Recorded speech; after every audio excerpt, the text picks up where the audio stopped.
దేవుని నామమునకు మహిమ కలుగును గాక. ఈరోజు మన లేఖన భాగము అపొస్తలుల కార్యములు 18వ అధ్యాయము 1వ వచనం చదువుకుందాం. అటు తర్వాత పౌలు ఏథెన్స్ నుండి బయలుదేరి కొరింథీయునకు వచ్చి పొంతు వంశీయుడైన అకులాను ఒక యూదుని అతని భార్య అయిన ప్రిస్కిల్లాను కనుగొని వారి యొద్దకు వెళ్ళాను. ఆమేన్. దేవునికి స్తోత్రం. హల్లెలూయా, హల్లెలూయా, హల్లెలూయా. స్తోత్రం. మన ప్రభువును ప్రేరక్షకుడైనటువంటి నజరేయుడైన యేసుక్రీస్తు దివ్యనామంలో ఈ కార్యక్రమాన్ని టీవీ సెట్లో నుంచి, అంతేకాకుండా యూట్యూబ్లో నుంచి చూస్తున్న సహోదరి సహోదరులైన మీ అందరికీ ప్రత్యేకమైన వందనాలు తెలియజేస్తున్నాను. ఈ దినమంతా మీకు ఆశీర్వాదకరంగా మార్చబడాలని, ఈ దినం ఒక మంచి రోజుగా మీ జీవితాల్లో మారాలని దేవుని సేవకునిగా కోరుకుంటున్నాను. మీకు అటువంటి కోరిక ఉంటుంది, హన్నాకి అటువంటి కోరిక ఉంది. గర్భఫలాన్ని పొందుకోవాలి, ఒక ఆశీర్వాదాన్ని పొందుకోవాలనే కోరిక. ఆమె ప్రార్థించడం లేదు, ఆమె మద్యముతో మత్తురాలై ఉండి ఏదో పలుకుతుంది, ఏదో పిచ్చిగా ప్రవర్తిస్తుంది అని భావించినటువంటి ఏలి ఆయన ఆశీర్వదించాడు. ఆమె ఇచ్చిన వివరణకి, ఆమె అపార్థాలని అంతం చేసే విధంగా తాను వివరణ ఇచ్చినప్పుడు, షోకాస్ నోటీస్ జారీ చేసినప్పుడు, ఆమె సరైన రీజన్ ఇచ్చినప్పుడు, ఎస్ దేవుడు నీ మనవిని ఆలకించును గాకమ్మా అని ఒక బ్లెస్సింగ్ పలికాడు. తాను విశ్వసించింది, ఆయన పలికినటువంటి ఆశీర్వాదము, దేవుడు జరిగించిన కార్యము, ఈ మూడు జరిగినప్పుడు గర్భఫలాన్ని పొందుకుందాం. దేవుని స్తోత్రం. హల్లెలూయా. ఈ కార్యక్రమాన్ని గురించి మీ అమూల్యమైన అభిప్రాయాలు మీరు తెలియజేయాల్సిందిగా కోరుతున్నాం. ఈ ప్రేయర్ రిక్వెస్ట్లో ఖచ్చితంగా పంపించండి. అంతేకాకుండా మీకు ఏమైనా సందేహాలు ఉన్నట్లయితే దయచేసి నన్ను సంప్రదించండి. స్తోత్రం. నా 2 నంబర్లు ఉన్నాయి, వాట్సాప్ నంబర్లు, అంతేకాకుండా ఈమెయిల్ ఐడి ఉంది. gfihmi2015 GFI అంటే గిడియోన్ ఫెలోషిప్ ఇంటర్నేషనల్, HMI అంటే హీ మస్ట్ ఇంక్రీజ్, అనగా ఈ కార్యక్రమం పేరు, ఆయన హెచ్చవలసి ఉన్నది.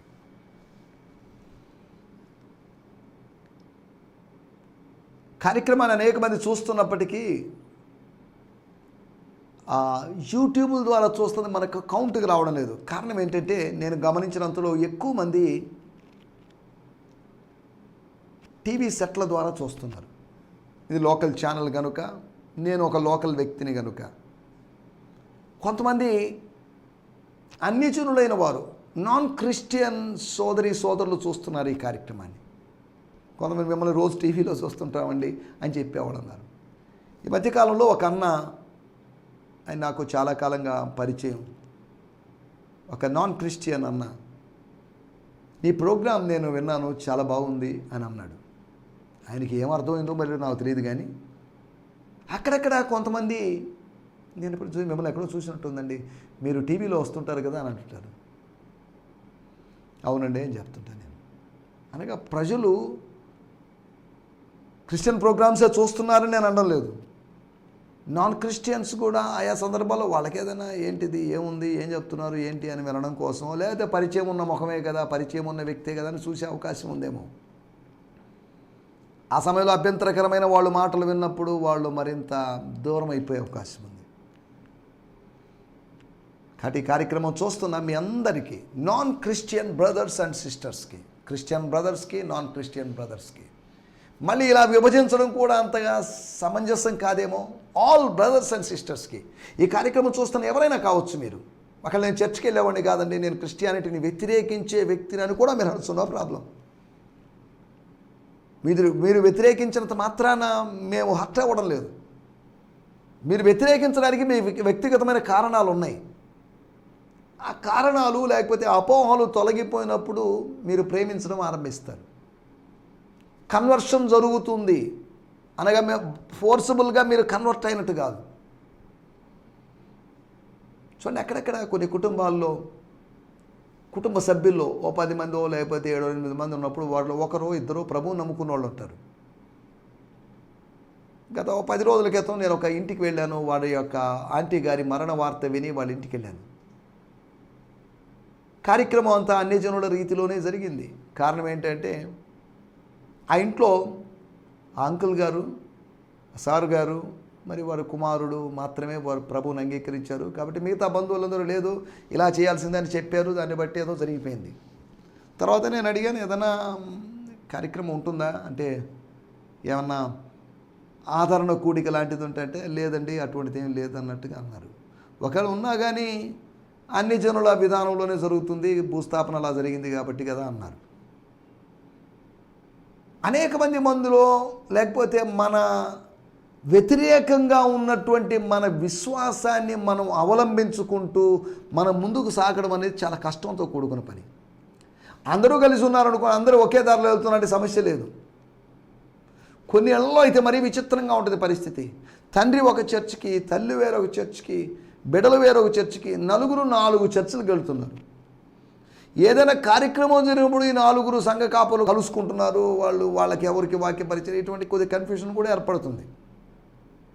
అలాగని అందరూ ఒకే చర్చికి పోండి అని నేను చెప్పడం లేదు, అది మీ వ్యక్తిగతమైన విషయం. మీరు ఏ సంఘానికి వెళ్ళినా కానీ ఆత్మీయంగా బలపడాలి, ఆత్మ సంబంధమైన వాక్యాన్ని తెలుసుకోవాలి. మా పాస్టర్ గారులు లేదా మా వాళ్ళు చెప్పేవని మంచి వాక్యాల బ్లైండ్గా నమ్మొద్దు. బెరయ విశ్వాసుల్లాగా పరిశోధించండి, లేఖనాలను పరిశోధించండి. అలాగనే మా చర్చ్ మంచిది, మా చర్చికి రమ్మని నేను ఎప్పుడు పిలవడం లేదు. అలా ఒకవేళ నేను పిలవాలని ప్రయత్నం చేస్తుంటే ఈ 30 సంవత్సరాల్లో చాలామందిని పిలిచి ఉండొచ్చు. 2004 సంవత్సరంలో నెల్లూరులో గిడియోన్ మిషన్ చర్చ్ అనేటువంటి చర్చ్ నేను ఆరంభించాను. అంటే 20 సంవత్సరాల క్రితం. ఈ 20 సంవత్సరాల పరిచర్య జరిగినప్పటికీ కూడా ఈ ఎక్కువ ఏదో 50-60 మంది ఉంటారు, మ్యాక్సిమం అంతమించి లేరు. అని 20 సంవత్సరాల్లో యావరేజ్ ఒక 3 తప్ప, మనకు ముగ్గురు వచ్చి రావడం తప్ప ఇంక్రీజ్ పెద్ద న్యూమరికల్ గ్రోత్ ఏం కనిపించలేదు. ఈ సంఖ్యాపరమైన అభివృద్ధి కోసం పాస్టర్లు రకరకాల ప్రయత్నాలు చేస్తారు. షీప్ స్టీలింగ్ అనేది చెప్పబడిన విధానం, వీటిలోకి వెళ్ళలేదు మనం. నేను ఇవన్నీ ఎందుకు చెప్తున్నానంటే, మీరు ఎంతమంది ఉన్న చర్చికి వెళ్తున్నారు అనేది ప్రాముఖ్యమైన విషయం కాదు, కానీ మీరు ఎలా ఎదుగుతున్నారు అనేది ప్రాముఖ్యం. Your growth is important. Your spiritual growth should be the main concern of the local church. మీరు వస్తున్నారు, పోతున్నారు, ఏదో ఇస్తున్నారు, చేస్తున్నారు. చాలామంది గొర్రెల్ లాంటి విశ్వాసులు, కుడి ఎడమ ఎరుగని విశ్వాసులు, దాంతోనే ప్రాబ్లమ్స్, వాళ్ళతోనే ప్రాబ్లం. అద్భుతంగా చెప్తున్నారండి, ఎలా చెప్తున్నారు, సిద్ధాంతం ఏంటి, ఉపదేశం ఏంటి, ఏమి తెలుసుకోకుండా చెప్తున్నారు, బాగా చెప్తున్నారు అనే ఫీలింగ్స్లోనే కొనసాగుతున్నారు. కొంతమంది అలవాటు అయిపోయింది, కొంతమందిని అడిగితే మాకు అలవాటు అయిపోయిందని, చాలా కాలంగా అలవాటు అయిపోయిందండి, అందుకని అక్కడికి వెళ్తున్నాం, చేస్తున్నామండి అనేవాళ్ళు కూడా ఉన్నారు. మనకి ఏది అలవాటు కాదు, అలవాటు చేసుకుంటేనే అలవాటు అవుద్ది. మనకు బట్టలు వేసుకోవడం అలవాటు లేదు, మనం కొంతకాలానికి బట్టలు వేసుకున్నాం. మనకు అన్నం తినడం అలవాటు లేదు, అలవాటు అయింది. మనకు మొబైల్ వాడడం మనకు అలవాటు లేదు, అలవాటు అయింది అంతవరకే. ఇలా కొన్ని మనం అలవాటు చేసుకునేంతవరకే. ఆత్మ సంబంధమైనటువంటి అలవాట్లు మనము పెంపొందించుకుందాం, ఇంక్రీజ్ చేసుకుందాం, డెవలప్ చేసుకుందాం. ఇక్కడ ఒక మంచి చర్చ్ని మీరు సెలెక్ట్ చేసుకోండి, అక్కడికి వెళ్ళండి, అక్కడ ఎదగండి. మీరు బాగా ఎదగాలి, గ్రో కావాలి. ఒక యవనస్తుడు ఎదిగినట్లుగా ఎదగాలి, ఓ ముసలోడు ఎదిగినట్టుగా ఎదగడం కాదు. ఒక యవనస్తుడిలో మార్పులు చూడండి, అతని వాయిస్లో చేంజ్ వస్తుంది, అతని ముఖంలో చేంజ్ వస్తుంది, అతని ఆలోచనలు, అతని ప్రవర్తన, అతని హైట్, అంతా చేంజెస్ వస్తాయి. కానీ ముసలోళ్ళలో చేంజెస్ పెద్ద గుర్తించలేవు. కానీ కుర్రోళ్ళలో చేంజ్, ఏం బాబు ఇంత హైట్ అయిపోయావేంటి, చూసి నాకన్నా హైట్ ఉన్నావు కదా బాబు, ఇప్పుడే ఇలా ఉంటే ఇంకా కొన్ని రోజులకి ఎలా ఉంటావు ఏంటి అని అంటుంటాను. అవర్ గ్రోత్, మన growth, spiritual growth is important. Church, స్థానిక సంఘం ఎప్పుడు విశ్వాసుల యొక్క ఆత్మీయ అభివృద్ధి మీద దృష్టి పెట్టాలి. వాళ్ళు ప్రార్థన చేసుకుంటున్నారా, వాళ్ళ ప్రార్థనా జీవితం ఎలా ఉంది, వాళ్ళ వాక్యదాన జీవితం, వాళ్ళ పరిశుద్ధత జీవితం, వాళ్ళ ప్రేమ జీవితం ఎలా ఉంది అనే దాని గురించి పరిశీలించాలి. వాళ్ళకి ప్రేయర్ ఇంపార్టెంట్, వాళ్ళ పఠనం ఇంపార్టెంట్, వాళ్ళ ప్రార్థన, పఠనము, ప్రేమ, పవిత్రత, ఈ 4 దృష్ట్యా మనము ఆత్మీయ అభివృద్ధిని అంచనా వేసుకోవచ్చు. సరే, మన ఈరోజు ఇంట్రడక్షన్ కాస్త ఎక్కువైనట్టుంది, దయచేసి నన్ను క్షమించండి. నిన్నటి ఎపిసోడ్లో మనం హత్తుకోవడం గురించి, ఒకదానితో అఫిలియేట్ అయిపోవడం, పాల్తో అఫిలియేట్ అయిపోయి కనెక్ట్ అయిపోవడం గురించి మనం మాట్లాడుకున్నాం. ఫెలోషిప్ను గురించి మనం మాట్లాడుకున్నాం. ఏ విధంగా గారడి సీమోను బాప్తిజం పొంది లేకపోతే మారు మనసు పొంది ప్రభువును విశ్వసించి పిలుపును ఎడబాయకుండా ఉన్నాడో, అలాగే పాల్ని హత్తుకున్నటువంటి కొంతమందిని గురించి మనం ఆలోచించాం.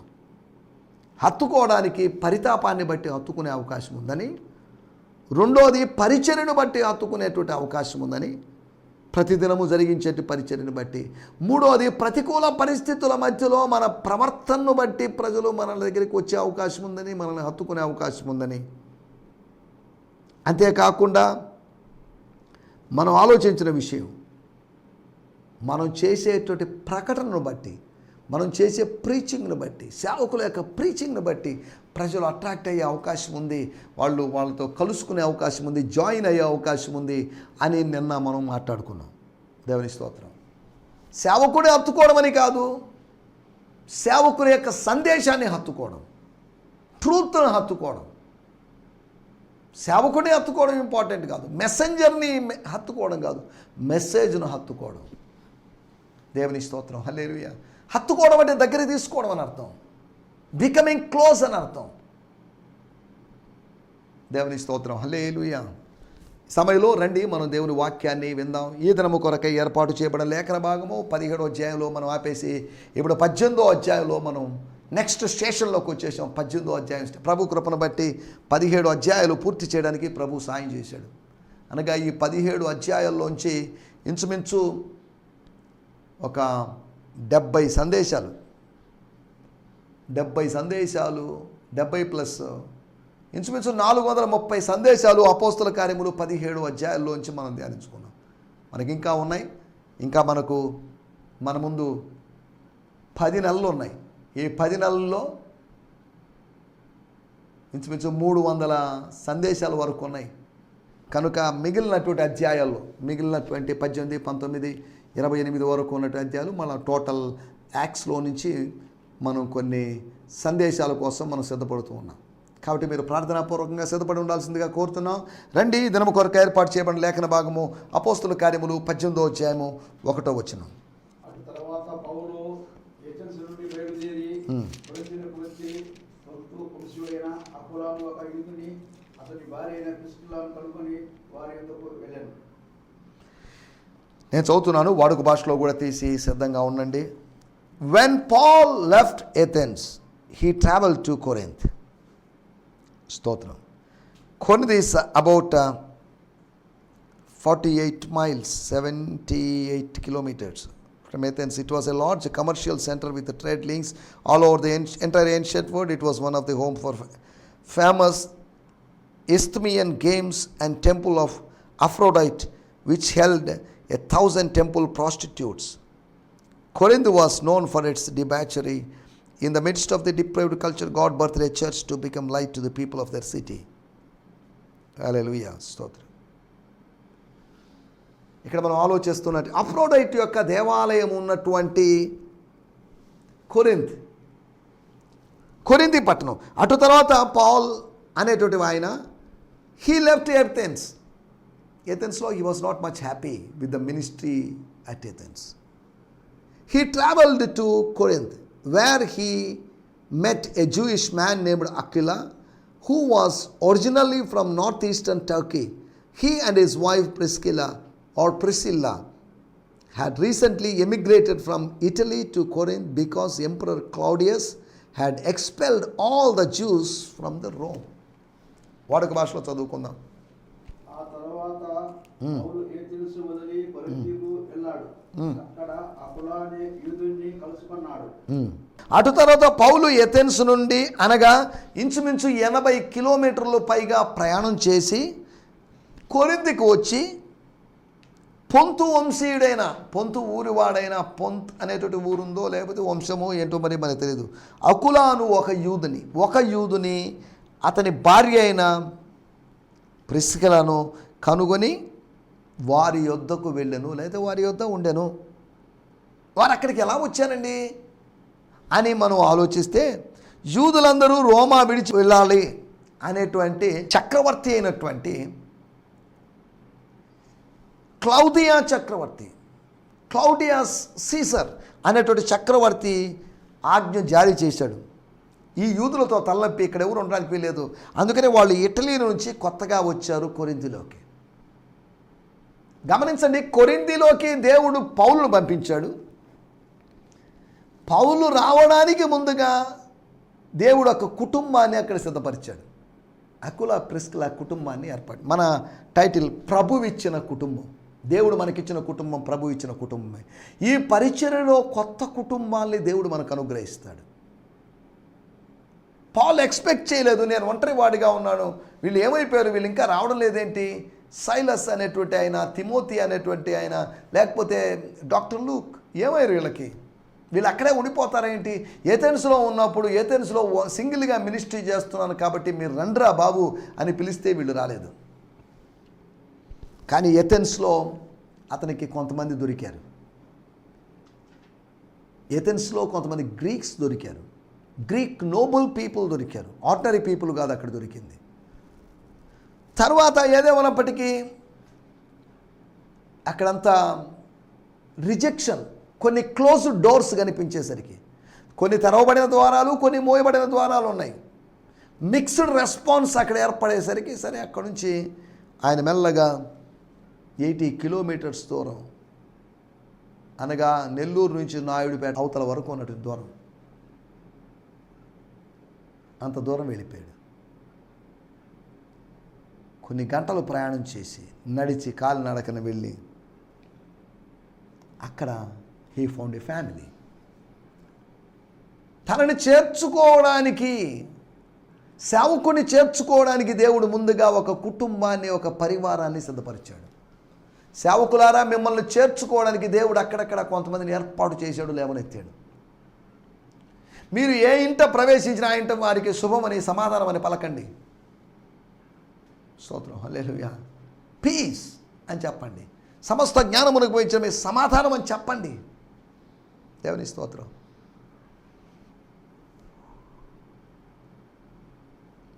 అటు తర్వాత పౌలు ఏథెన్స్ నుండి బయలుదేరి కొరింథీకి వచ్చాడు.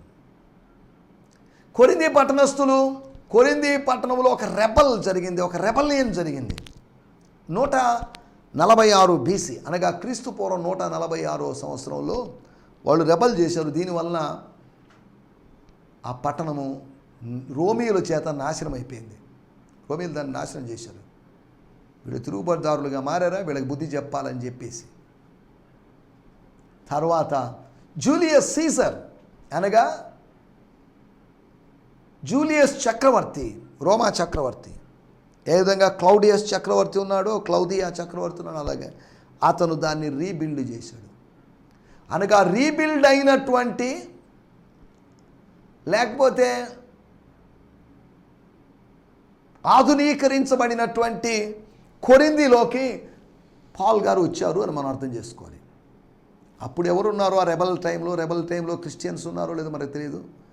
అప్రోడైట్ సంబంధించినటువంటి ఒక అన్య దేవాలయము, గ్రీకు దేవాలయం ఉంది అక్కడ ఆ రోజుల్లోనే 1000 మంది టెంపుల్ ప్రాస్టిట్యూట్స్, దేవదాసీలు ఉన్నారు అక్కడ, 1000 మంది.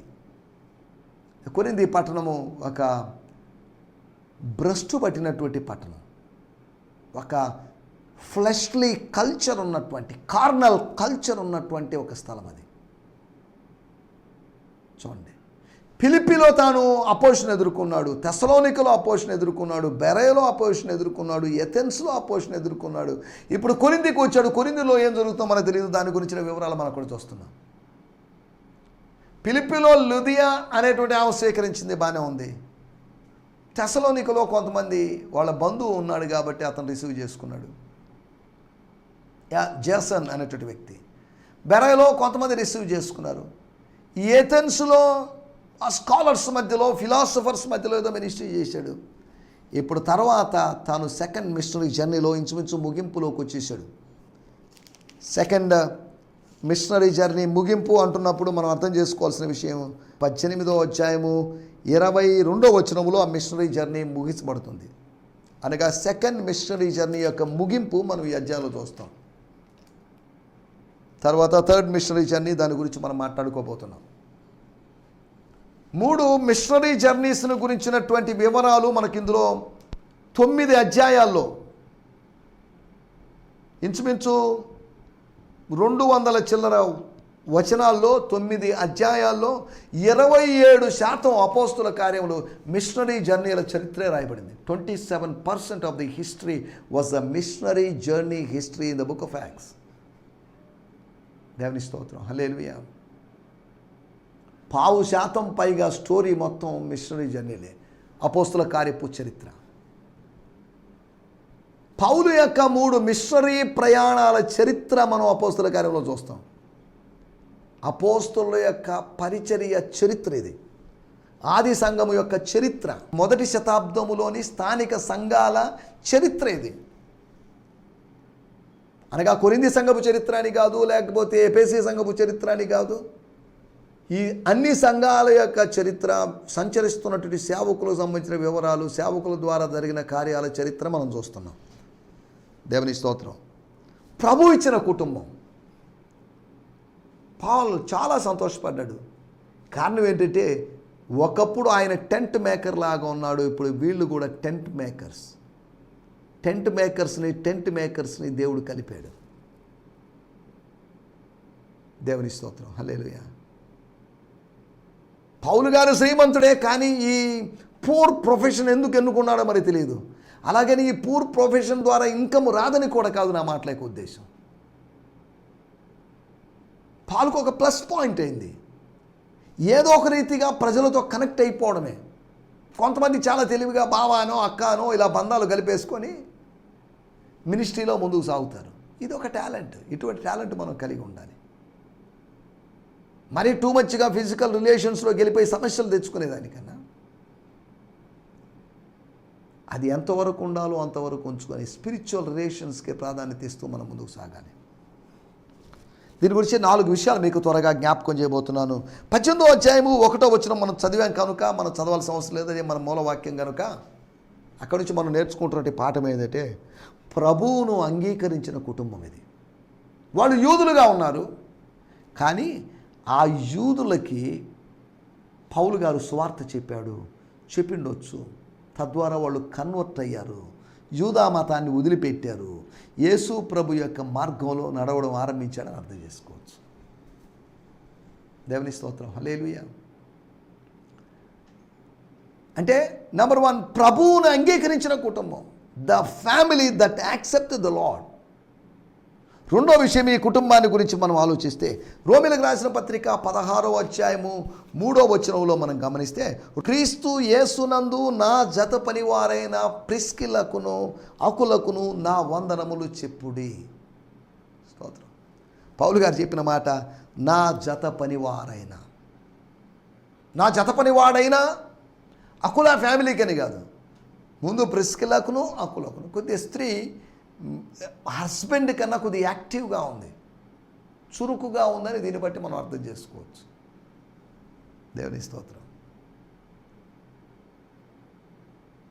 మనం ఆలోచిస్తున్నట్టు విషయం ఏంటంటే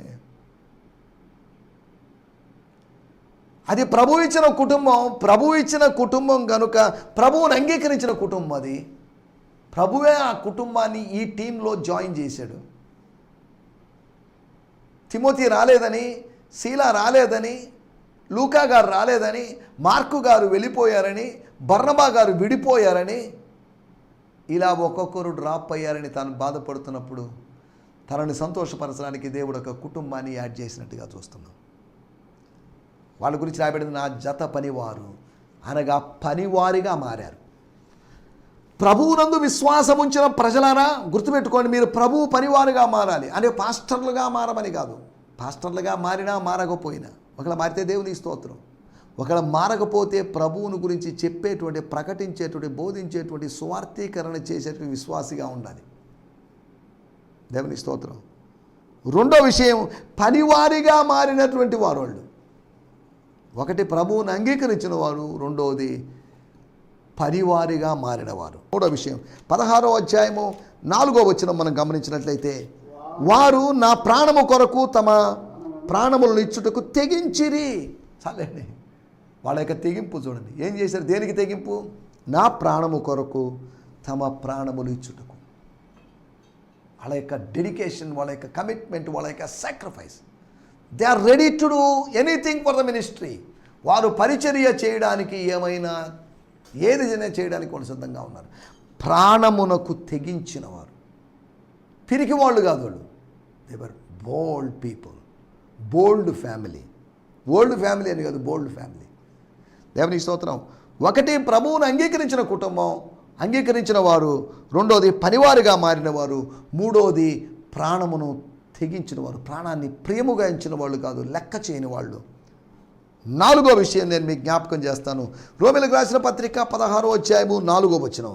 అక్కడ రాయబడింది 4వ వచనం 2వ భాగంలో, మరియు వారి ఇంట ఉన్న సంఘమునకు వందనములు చెప్పుడి. నేను మాత్రమే కాదు, అన్ని జనులని సంఘములో వారందరూ వీరికి కృతజ్ఞులై ఉన్నారు. వారి ఇంట ఉన్న సంఘమునకు వందనములు చెప్పుడి. వారి దగ్గర వారు వెళుతున్నటువంటి సినగోగు వారికి, సమాజ మందిరపు వారికి వందనాలు చెప్పండి అని కాదు. వారి ఇంటనున్న సంఘం, వారి ఇంట్లో ఒక సంఘాన్ని ఆరంభించారు, వారి ఇంట్లో గ్యాదరింగ్ ఆరంభించారు.